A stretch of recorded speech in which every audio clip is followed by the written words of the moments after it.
Greetings, loyal subjects of the Imperium of Man.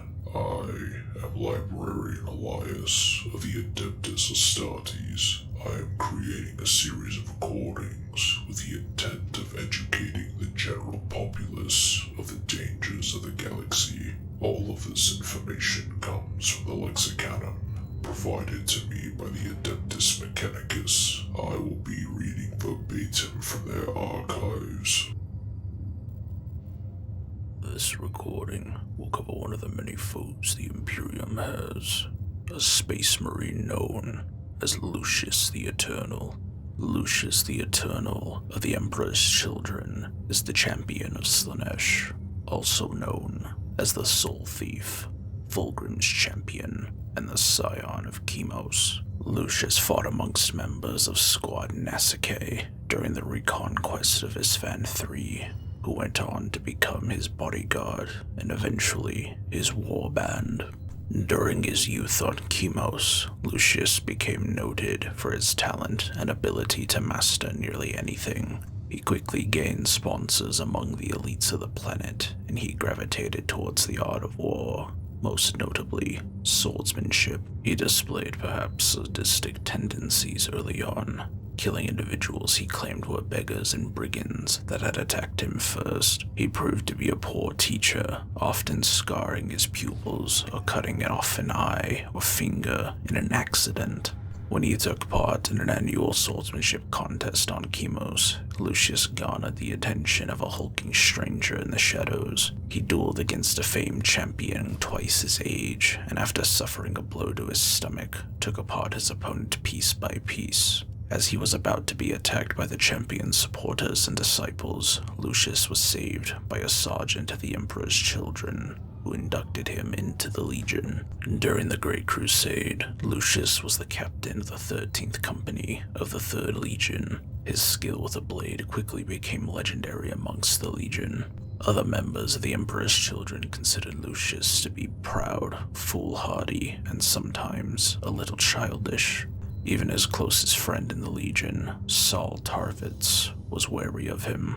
It is reported that he was never bested in sword play, but the only duel he is known to have lost was against Captain Gaviel Loken of the Lunar Wolves, who brought him down with a punch. In a later rematch, however, Lucius was victorious. Lucius would later take part on the War on Murder, where he fought with an ornate antique sword, forged in the smithies of the Urals by artisans of the Terawat clan, a true relic of the Unification Wars.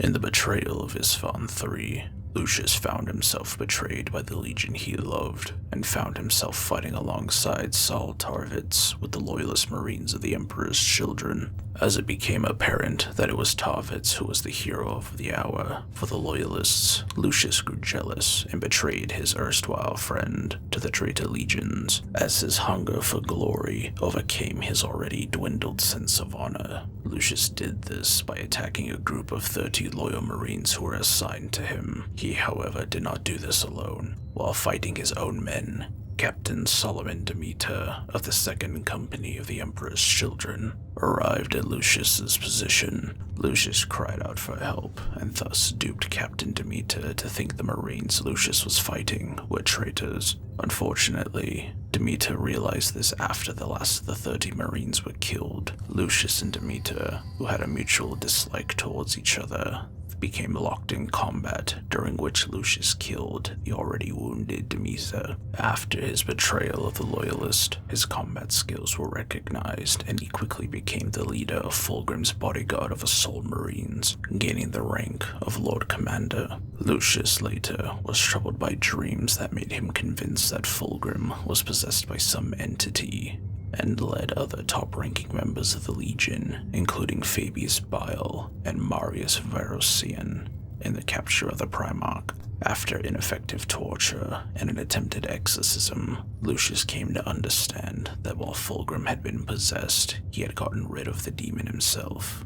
Lucius followed his Primarch on a quest for the Angel Exterminatus, the name of an immeasurably powerful creature of Eldari mythology, and use its power to wipe out the Loyalist Marines. Lucius twice crossed swords with Nicona Sherokin of the Raven Guard. The first time, Lucius came away with a scar on one cheek.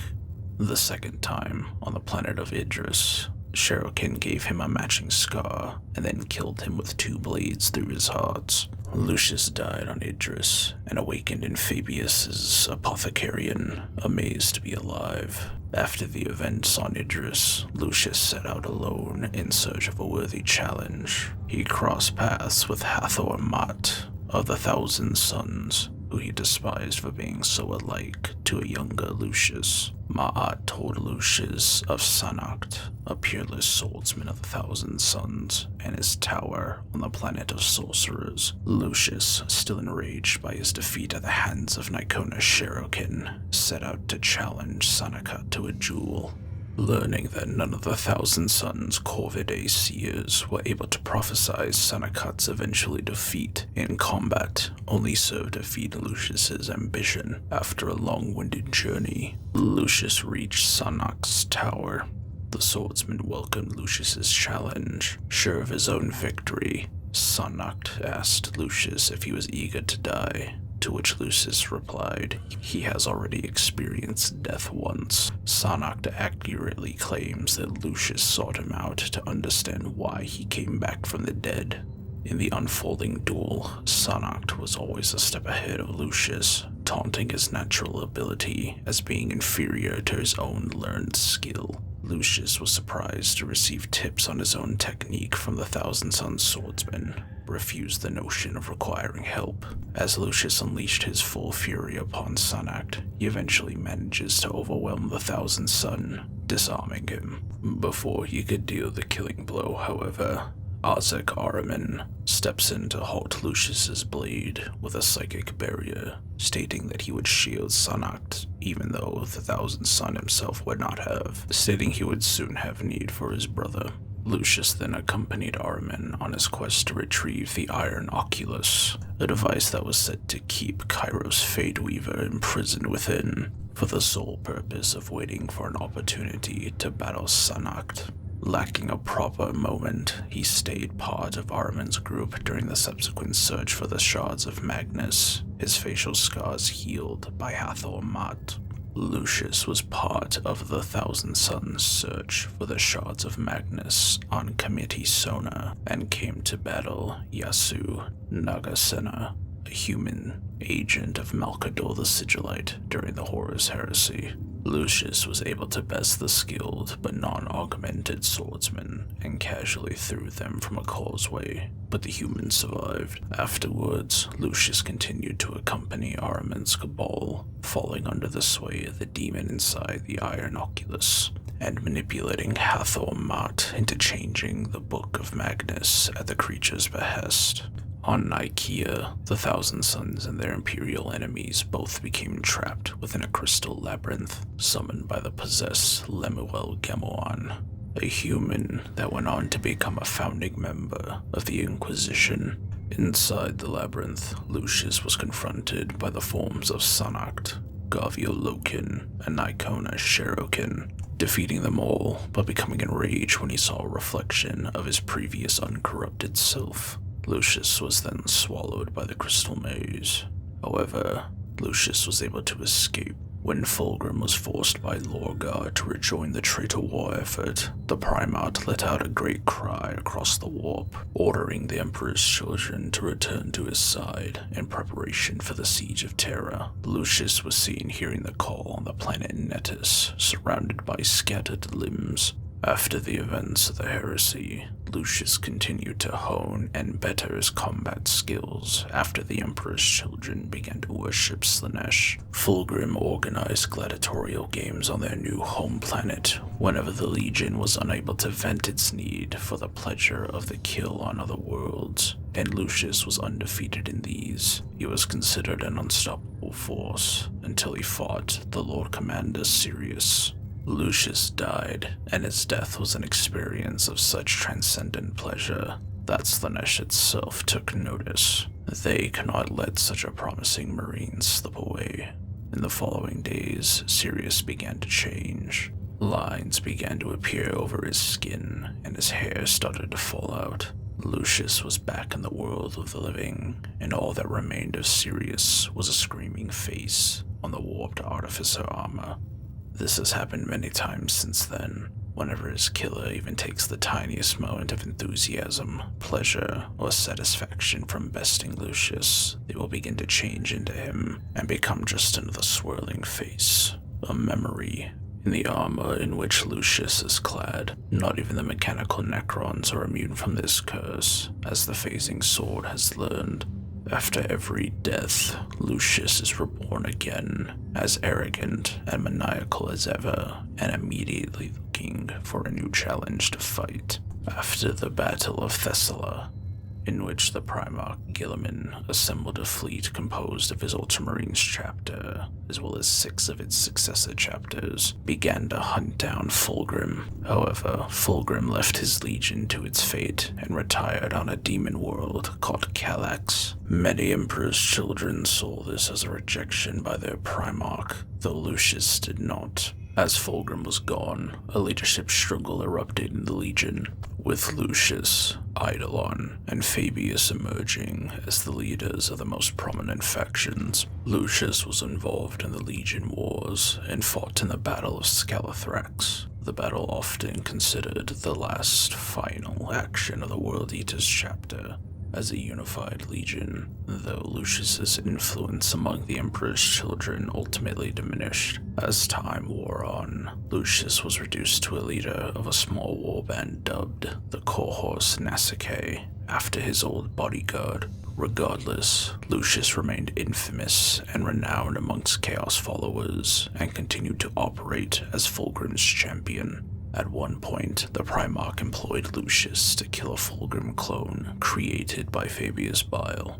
Through the course of thousands of years, Lucius hunted down and eliminated a lot of great duelists. He defeated the Emperor's champion of the Black Templars at Velfate, the Dark Eldar Archon of Vraesk, and the cursed Dark Eldar city of Shadum, as well as killing the Orc war boss Two Claws at Octarius Sigma. After a series of reversals had reduced the Cohorts Nasicae to about 20 Space Marines, Lucius was forced to cooperate with Fabius to replenish his warband. In the process, Lucius was able to merge his force into a greater warband known as the Faultless. Ultimately, Lucius became part of Eidolon's Phoenix Conclave on the planet of Harmony. Lucius would later appear at the head of an army of Emperor's children during the 13th Black Crusade of Abaddon the Despoiler, inflicting untold suffering on the imperial world of Belisar. He was also a commander in the Speartip Alliance, a coalition of Chaos and Xenos forces during the fall of Medusa 5. Lucius's appearance is standout even amongst most Chaos Marines. The scarring on his face is self-inflicted. At one point, Lucius was considered a truly handsome man, but he resented being called too pretty by some of his fellow Marines. His perfect features were forever marred after the sparring match with Loken, as the Lunar Wolf's punch had also broken his nose, and, much to his fury, it had refused to set properly, despite the attentions of the Legion's apothecaries. Sometime before Isfan III, Lucius received a pair of scars across his cheeks from Remembrancer Serena de Angelis, a painter in the 20th Expedition Fleet who had already been corrupted by Chaos. To remind him of Loken's insult to his perfection, Lucius subsequently marked himself with more scars to commemorate his victories, eventually creating an intricate network of scars, distorting and deforming his features. Lucius, like other named Space Marines, are armed with Wargear unique to themselves. Lucius himself is armed with a Lash of Torment, a demon-infested whip, as well as the ornate sword known as the Blade of the Lair, the very sword that corrupted Fulgrim to Slaanesh. Before taking up the Blade Flayer, Lucius was known to treat his weapons callously and wielded a master-crafted sword simply known as 19. Lucius's armor of Shrieking Souls is powered by the thousands of souls now trapped in it. It offers him unnatural protection and allows him to discharge the cacophony generated by the tormented souls as a devastating sonic attack. To further augment his superhuman abilities, Lucius carries a combat stimulant rack on his back, designed by the Dark Elder. He won the device after emerging as champion in the gladiatorial arenas of Kamara. In battle, the stim rack will inject him with combat drugs. This concludes the information regarding Lucius. More in-depth information regarding him will be recorded at a later date. This is Librarian Elias, signing